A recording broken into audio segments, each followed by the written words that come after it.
pertama mungkin saya bersyukur ya kepada Allah Subhanahu wa taala karena kehendaknya lah saya disembuhkan, diberi penyakit dan dihinakan ya oleh masyarakat.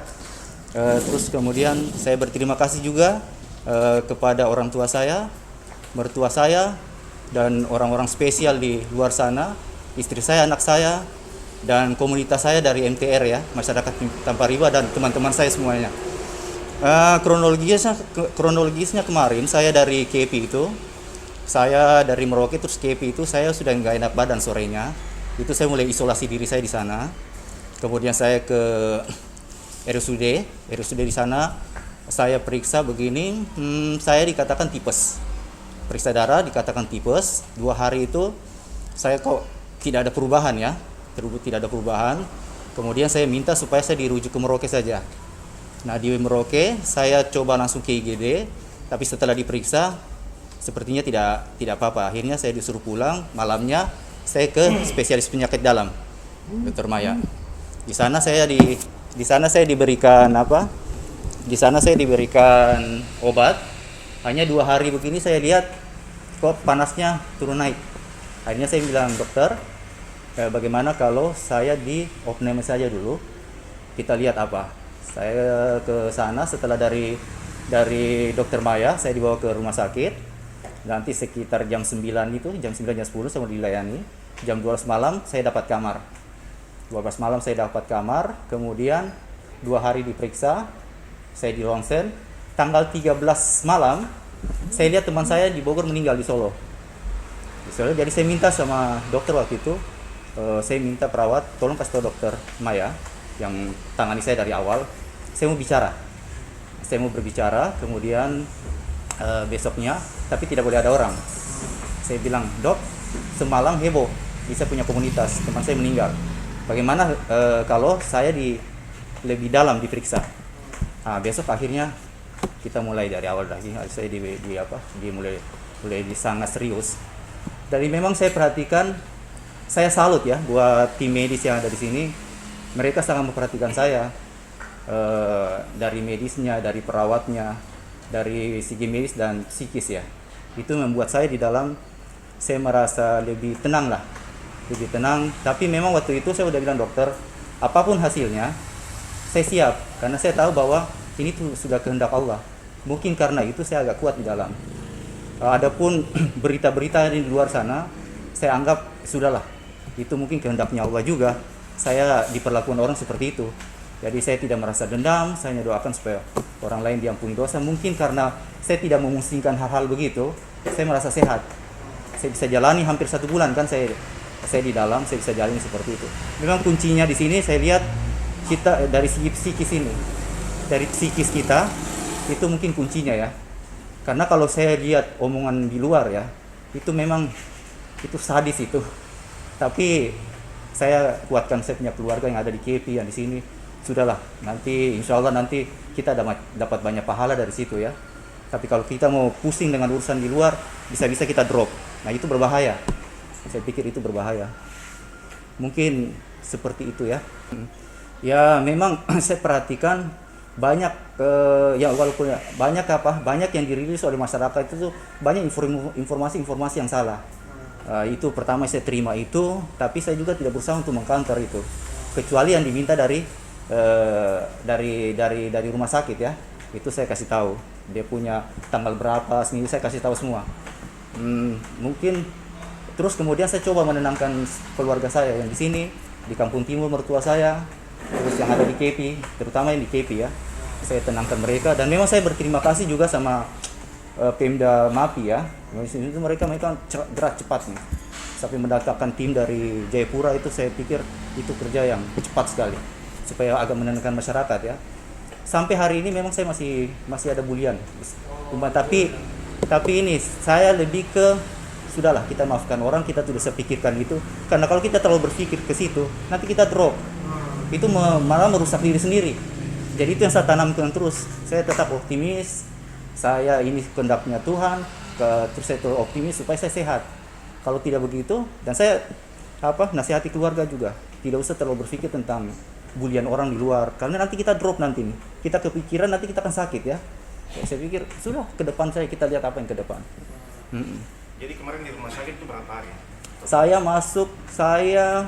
itu hampir 1 bulan ya. Saya masuk tanggal 11, saya baru keluar 2 hari yang lalu ya. Iya, coba kita bisa membayangkan saya di dalam ruangan, itu gordennya ditutup, saya tidak boleh keluar dari ruangan. Tapi alhamdulillah saya bisa bertahan ya hampir sebulan di dalam. Sistem pelayanan kesehatannya seperti bagaimana? Obatnya, pemberian makanannya seperti bagaimana? Itu sudah yang saya bilang, kenapa saya bilang medis di sini andalan. Saya sangat diperhatikan, makanannya 3 kali sekali saya dikasih buah, ditawarkan jamu. Itu bikin kita dari segi psikis ya, itu kita sudah nyaman. Kemudian saya dikasih dispenser ya, dibelikan dispenser khusus. Jadi saya selalu bisa minum air hangat. Jadi sangat diperhatikan. Makanya saya pikir dari sisi psikis kita nyaman. Obat yang diberikan apa saja? Berapa jenis obat? Obat yang diberikan itu ada obat antivirus. Itu saya minum kalau tidak 7 hari. Ada obat batuk. Kemudian ada paracetamol, tapi pada saya demam aja. Hanya 15 hari belakangan saya tidak minum lagi karena saya tidak panas lagi kan, tidak demam lagi ya. Terus vitamin, Risquin ya. Ya seperti itu. Kalau tidak salah, Bapak kan pasien nomor 1. Iya. Pasien nomor 2 ini kena dari Bapak ya? Saya dengar seperti itu. Dia perawat kan? Dia perawat. Setelah Bapak dengar seperti begitu bagaimana? Sempat saya kasihan juga ya. Tapi ya kembali saya bilang, kita kan tidak tahu. Posisi saya waktu awal kan juga saya tidak mengerti. Tiba-tiba beliau datang, ponakan saya kenalkan, saya jamat tangan. Mungkin posisi beliau ada drop karena waktu itu IGD full IGD waktu itu. Dan saya lihat memang tim medis pada saat itu capek ya. Mereka capek mungkin. Begini, saya di Bogor itu yang kita hadirin 200 orang lebih. 200, kita pria itu mungkin 160 sekian. Itu kita pas perpisahan, itu kita memang itu dekat sekali, kita jamat tangan, kita pelukan. Tapi anehnya dari sekian ratus orang yang terpapar hanya 6 orang. Saya merasa, terus kemudian saya dari Bogor sampai Jakarta sampai Surabaya, itu adik saya itu saya biasa satu minuman sama dia. Tidak. Makanya saya pribadi, saya tidak, kalau medis kan Bogor ya, tapi saya pribadi saya merasa kemungkinan besar saya dapat di Makassar. Di Juanda atau di Makassar. Karena setelah itu saya betul-betul drop. Puncaknya itu ya pas saya di KP. Itu puncaknya. Pak, waktu dikasih tahu bahwa Anda positif Ya. terinfeksi corona, waktu itu perasaannya seperti apa? Sebelumnya saya sudah siap memang. Sudah siap. Saya sudah siap, makanya saya bilang dok tenang saja, saya sudah siap apapun yang terjadi karena saya pikir ini Tuhan punya mau. Jadi mungkin itu, jadi saya sudah siap waktu itu. Saya lebih takut waktu itu karena paru-paru saya agak bermasalah. Saya malah lebih takut TB dibandingkan itu. Pas positif ya sudahlah, saya terima.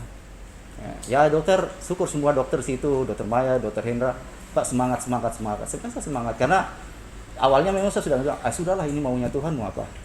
Saya jalani saja. Jadi selalu positif thinking aja. Mungkin pertama begini ya, karena berdasarkan pengalaman saya, karena saya pasien 01 itu bulian itu memang benar-benar itu sampai se-Papua ya.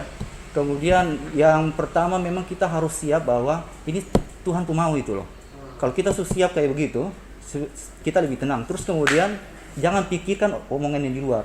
Tidak usah kita pikirkan keluarga kita nanti bagaimana, saudara-saudara kita. Tidak usah pikirkan. Kalau kita berpikir, otomatis kita akan drop. Saya kemarin begitu. Jadi semua omongan itu saya anggap sudahlah, keluarga saya sudah. Ini nanti Tuhan urusan. Saya sekarang pikirkan diri saya sendiri. Bagaimana saya tetap sehat, bagaimana saya tidak optimis ke depan, positive thinking saja. Saya pikir seperti itu ya. Itu yang menguatkan. Jadi memang saya buka media sosial tapi saya tidak gubris lah. Hal-hal saya agak kecewa memang karena di luar itu banyak yang informasi yang salah ya. Tapi saya tidak mau pikirkan lah, karena saya pikirkan diri saya. Mungkin itu bisa untuk menguatkan ya. Ya, saya dikatakan saya pembawa virus di sini. Kemudian keluarga saya di sana membawa virus, terutama istri saya di MAPI ya. Dan itu memang bahasa-bahasa di luar begitu. Kemudian ada yang bilang saya meninggal lah, dipasang inkubator lah segala macam. Makanya ada sempat kemarin saya senam ada beberapa hari sana itu saya share keluar. Saya share keluar bahwa saya sehat. Tidak seperti orang bilang dipasang inkubator lah, sudah meninggal lah. Ya, saya coba share. Dan itu mungkin sudah terbuka ya di luar ya. Saya sempat senam ya. Tetap bulian ada, hanya sudah mulai agak menurun ya. Sudah mulai agak menurun, tapi selama ini saya memang mengunci diri kan. Karena masih ada 14 hari. 14 hari saya mengunci diri dalam. Saya menjaga diri juga kan. Tapi memang nasihat saya buat yang sudah positif atau apa, kita terbuka saja. Kita terbuka siapa keluarga kita yang masuk, karena kita tidak boleh berpikir diri kita sendiri. Kita harus berpikir orang banyak. Kalau saya kemarin memang saya buka, saya ketemu siapa, dan terakhir kemarin ada yang ketemu saya salaman, saya paksa dia untuk periksa, dan berapa hari kemudian masih, tapi alhamdulillah tadi dia negatif.